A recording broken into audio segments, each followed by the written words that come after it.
Hi అండి.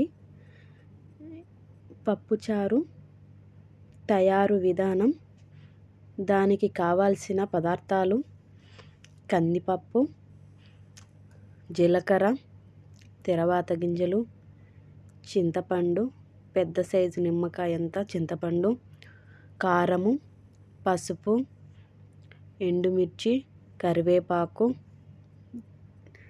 తెల్లగడ్డ, ఉప్పు.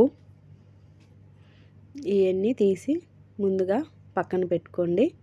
చింతపండు కడిగి బాగా నానబెట్టుకోండి. సమయానికి ఇంట్లో టమోటాలు, పచ్చిమిరపకాయలు లేకుండా ఇలా చేసుకోండి. పప్పుచారు సూపర్గా ఉంటుంది. ముందుగా బ్యాళ్ళు కడిగి పొయ్యి మీద వేసేసుకోండి. అవి కాసేపు ఉడికాక కొంచెం పసుపు, ఉప్పు, కారపొడి వేసుకోండి. బాగా మెత్తగా పేస్టులా ఉడికినాక పప్పు దాంట్లో కొంచెం మనం ముందుగా నానబెట్టుకున్న చింతపండు పులుసు వేసుకోండి. దాంట్లో చింతపండు పులుసు ఎక్కువ వేసుకుంటే బాగుంటుంది, టేస్టీగా ఉంటుంది. పప్పు 2 రోజులున్నా చెడిపోదు. పెనం పెట్టి ఆయిల్ వేసి తర్వాత గింజలు వేసేసి కరివేపాకు, కొంచెం జీలకర్ర ఎక్కువ వేసుకుంటే బాగుంటుంది. పప్పుచారులో జీలకర్ర ఎక్కువ వేసుకుంటే బాగుంటుంది. చూడడానికి, తినడానికి అన్నిటికీ బాగుంటుంది. తర్వాత గింజలు వేసిన తర్వాత కరివేపాకు కొద్దిగా వేగాక తెల్లగడ్డ, ఆనియను వేసుకోండి. అవి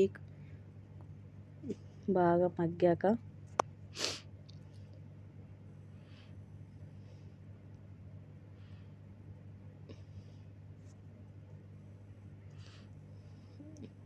ఎండుమిర్చి వేసుకోండి. తర్వాత ఎండుమిర్చి ముందుగా వేస్తే మాడిపోతుందండి, అందుకే లాస్ట్లో వేసుకోండి.